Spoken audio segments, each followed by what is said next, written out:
Hello বন্ধুরা, তোমরা সবাই কেমন আছো? আজকে আবার একটা নতুন ভিডিও নিয়ে চলে এসেছি। সকাল সকাল ঘুম থেকে উঠে পড়েছি, সমস্ত কাজকর্ম সারা হয়ে গেছে। বড়মশাই ওদিকে ঘুমাচ্ছে আর এদিকে চটজলদি ব্রাশটাও করে নিলাম।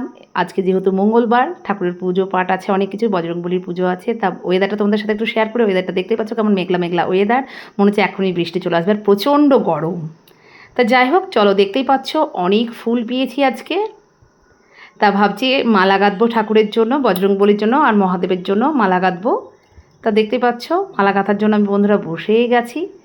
আর এরকম ফুল পেলে বেশ মনটা আনন্দ লাগে, আমার তো খুব ভালো লাগে। অনেক জবাও পেয়েছি, অনেক ফুল পেয়েছি। অবশ্যই এগুলো আমি বলতে দিদি আর পাশের বাড়ির একটা বৌদি এই ফুলগুলো দিয়ে গেছে, তাই দুটো মালা গেঁথে নিলাম। অনেক ফুল মানে অনেক ফুল কী করব, সেজন্য ফুলগুলো দিয়ে মালা গেঁথে নিলাম। এবার ধুয়ে নেব, ধুয়ে নিয়ে একটু জল ঝরাতে দিয়ে নেব। জল ঝরাতে দিয়ে কত রকমের ফুল দেখতেই পাচ্ছ এখানে। তা বন্ধুরা এবার স্নান করে নিয়েছি, দেখো স্নান করে চলে এসেছি। এবার ঠাকুরটা দিয়ে নেব, দিয়ে নিয়ে আবার এটা যেহেতু মর্নিংয়ে মানে আমাকে পুজো করে নিতে হয়, তারপরে আবার স্কুল আছে, স্কুল যেতে হবে। এরকম মহাদেবকে একটু ঘি মধু মাখিয়ে স্নান করে নিলাম।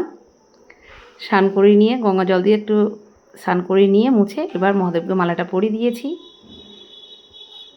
সমস্ত ঠাকুরের। যেহেতু আজ মঙ্গলবার আমি ঘিয়ের প্রদীপ দিই বন্ধুরা, সেই জন্য ঘিয়ের প্রদীপ দিয়ে দিলাম। তো দেখতেই পাচ্ছ আমার পুজো হয়ে গেল। আর অনেক ফুল পেলে বেশ মন প্রাণ, আমার তো খুবই ভালো লাগে, মানে ঠাকুরের চরণে এত এত ফুল দিতে পারলে। তা যাই হোক, চলো, পুজো কমপ্লিট হয়ে গেছে। এবার রান্নাঘরে চলে এসেছি। দুধটা ছিল, দুধটা জাল দিতে বসিয়ে দিলাম, এদিকে লিকার চা বসিয়ে দিলাম। তা চলো, লিকার চা দিয়ে আজকে দিনটা শুরু হয়ে গেল। তার সাথে সকালের জলখাবারটা ঘুগনি, সেটাও বানিয়ে নিয়েছি। টাটা বন্ধুরা, আমার ভিডিওটা কেমন লাগলো অবশ্যই কমেন্ট করে জানিও।